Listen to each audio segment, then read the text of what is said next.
BIM 시스템이라고 들어보셨나요? 아니, 질문을 다시 바꿔서 CAD는 많이 들어보셨잖아요. 도면 그릴 때 없어서는 안 되는 프로그램이죠. 평면도 단면도 인면도 뭐 딱 실제 치수대로 정확하게 제도할 수 있게 해주는 소프트웨어가 CAD입니다. 그렇다면 다시 BIM이란 무엇이냐? 도면을 3차원으로 볼 수 있게 해주는 시스템이다 라고 말씀하시는 분이 되게 많은데, 이건 BIM에 있는 엄청나게 많은 장점 중에 극히 일부분만 알고 이야기하는 겁니다. 1995년부터 2014년까지 매년 제조업과 건설업의 생산성 성장률을 보면 제조업은 3.6% 성장할 때 건설업은 딸랑 1% 성장했어요. 이게 복리 개념이에요. 매년 복리 개념. 그러니까 전년도 결과에 또 올라가고 또 올라가고 하는 거라서 2.6%포인트 차이는 어마어마한 거죠. 건설업 생산성이 낮다는 이야기는 너무 잘 알려진 내용이에요. 뭐 자동화가 안 돼 있고 그저 사람이 있어야지만 뭔가가 만들어지는 거고 수익성은 또 낮고, 이런 지극히 저차원적인 이유 때문인 걸로 알려져 있는데, 이런 것들의 근본적인 그리고 가장 결정적인 원인은 의사소통이 안 되고 있기 때문이라는 거죠. 생산성이 좋다는 건 뭘 말합니까? 뭔가 물건이 나오기까지 오류 없이 계획한 대로 착착 진행되는 거잖아요. 예를 들어서 건축물이 하나 만들어지려면 여러 단계를 거쳐야 되는데, 맨 처음에 땅 사서 설계하고 시공하고 준공해서 유지보수까지 이런 여러 단계를 거치면서 끊임없이 의사소통이 이루어진단 말이에요. 이런 단계마다에서도 예를 들면 설계만 보더라도 각 분야별로 전문가들이 각자 자기 분야의 설계를 하게 될 텐데, 건축도면, 구조도면, 전기도면, 기계도면, 토목도면, 이런 수많은 전문 분야의 도면들이 만들어지는 거죠. 지금 보시는 얘가 구조도면인 거예요. 건축물의 벽 두께와 철근 두께가 어느 정도로 해야 된다라는 구조도면이 나오게 되고, 지금 오른쪽에 보시는 얘가 급수관의 흐름을 보여주는 기계도면이거든요. 이런 식으로 각 분야별로 전문가에 의한 도면이 그려지는데, 이게 또 그려지고 나면 그 도면을 가지고 이제 드디어 시공을 하게 되는 거죠. 이때도 마찬가지예요. 각 공정별로 전문가들이 모여서 협업을 하게 될 겁니다. 협업을 하면서 드디어 뭔가 합쳐지는 과정이 진행이 되는 거죠. 슬래브 두께는 210mm로 하중을 받으니까 210mm고 철근은 어떻게 될 거야? 이건 구조도면에 나오고요. 천정석 요거 170mm 두께인데 천정석은 170mm로 할 거야. 그래서 세대 내 천장 높이는, 여기서부터 여기까지 천장 높이는 총 2300mm, 2.3m로 하는 거지. 이건 건축도면에 나옵니다. 그런데 이 좁은 공간, 이 천정 슬래브에서부터 석고보드까지의 이 공간, 아까 17cm라고 말씀드렸어요. 이 천정 속 공간에 이렇게 많은 배관이 들어가야 하는 거, 이건 기계 전문가의 영역이란 말이에요. 그런데 이런 천정 속 배관들이 이렇게 막 얽히고 설키면서 이렇게 합쳐지는 그 위치, 여기에 천정 높이가 충분하지가 않은 거예요. 배관이 합쳐지고 있어요. 하나, 둘, 셋, 네 개의 배관이 들어오면서 이쪽으로 이제 쭉 빨려 나가게 될 건데, 공기가 이렇게 이제 흐를 거란 말이에요. 이렇게 합쳐진, 원형에 합쳐진 배관, 네 개의 합쳐진 배관의 면적과 요 네모 박스의 면적이 같아야 될 거 아니에요. 최소한. 작지는 말아야지. 크거나 같거나 해야 되는데, 그렇게 면적을 맞추기 위해서 네 개만큼 이만큼 두꺼워질 수가 없으니까 가로로 길게, 가늘고 길게 옆으로 퍼지면서 내부 면적을 맞춰준 거란 말이에요.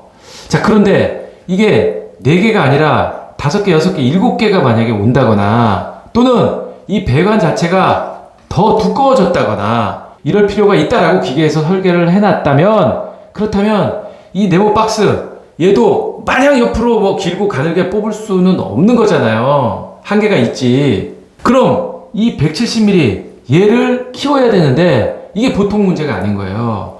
얘가 170mm, 180mm가 되는 순간 이 세대 내부의 천정고 2300, 이게 또 낮아지는 거잖아요. 그렇다고 층고 2800 이거를 들어? 이걸 들자니 건물 전체가 또 높아지는 문제가 생기는 거고, 그래서 각자 자기 분야에 자기 도면만 잘 그린다고 되는 게 아니에요. 혹시 발생할지도 모르는 오류를 미리 잡아주는 게 정말 중요한 거죠. 시공하다 말고 야 천정 낮아서 안 되겠는데 천정 좀 더 들면 안 될까? 층고를 넣으면 안 될까? 이렇게 나오면 안 되는 거니까 도면을 그리면서 설비와 건축과 구조가 다 합쳐지면서 미리 오류를 잡아내는 거, 이게 정말 중요하다라는 거죠. 기계 쪽에서 관의 직경을 좀 줄일 수는 없는지, 야 이거 안 되겠다, 이거는 안 되겠고 다른 방법이 없을까? 야 전기가 조금 더 돌아갈 수 있으면 공간을 좀 확보할 수 있으면 좋겠는데 소방은 적정한 공간 확보했냐? 이거 한번 배관 시뮬레이션 해보자.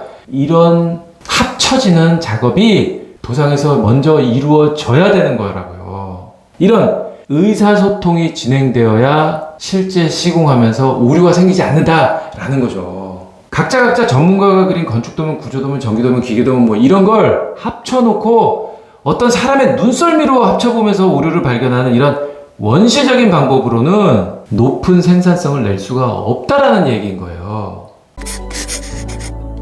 그래서 의무적으로 사용하게 강제하는 거예요. 국토부에서 건설산업 BIM 도입하면서 25년부터는 전면적으로 설계 도입하고 있잖아요. 그렇다면 왜 BIM이 오류를 줄이고 생산성을 높이는 방법인 건지를 이해하려면 BIM의 장점을 살펴보면 되겠죠.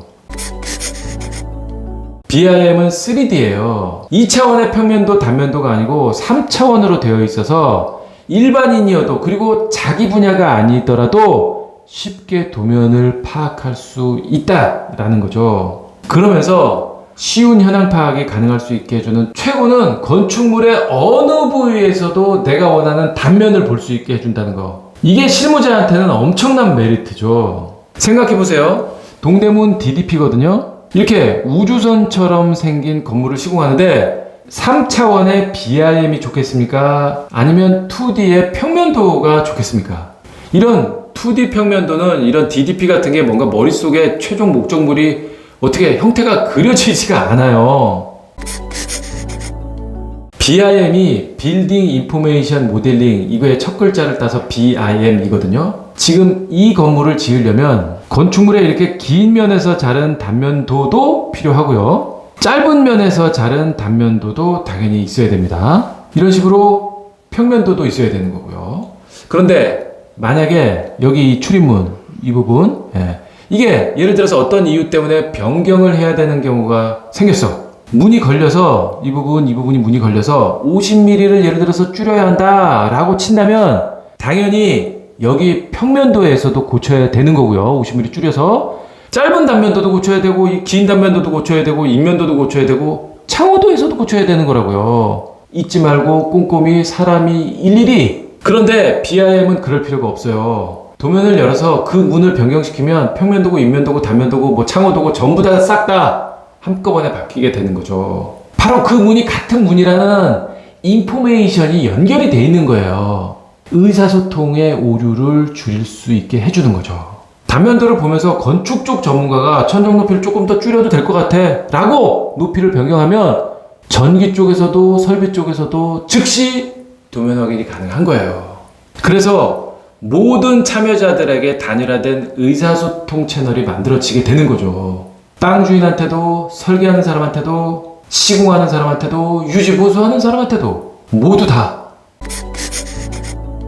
모든 부재에 정보가 들어있어요. 단면도 상에서 내가 선택한 벽면을 이렇게 딱 클릭해서 보면 이 벽은 철근 콘크리트 벽이고 철근은 몇 미리 몇 가닥이 들어있음. 이게 정보가 그대로 다 확인이 돼요. 이 벽은 확인해 봤더니 석고보드 9.5T짜리 두 겹이고 언제 반입된 자재고 어느 업체 누가 시공한 벽이다. 이런 게 정보가 있는 거예요. 왜냐하면 정보는 입력하기 나름이거든요. 그럼 어떻겠습니까? 아, 이 벽은 비내력 벽이네. 철거도 가능하겠다. 라든지 이 주방 싱크대의 하자 보수는 어느 업체 누가 했으니까 그 사람한테 시켜야겠네. 유지 보수가 쉬울 수밖에 없는 거죠. 그래서 오늘의 결론, BIM은 선택이 아니라 필수다. 끝.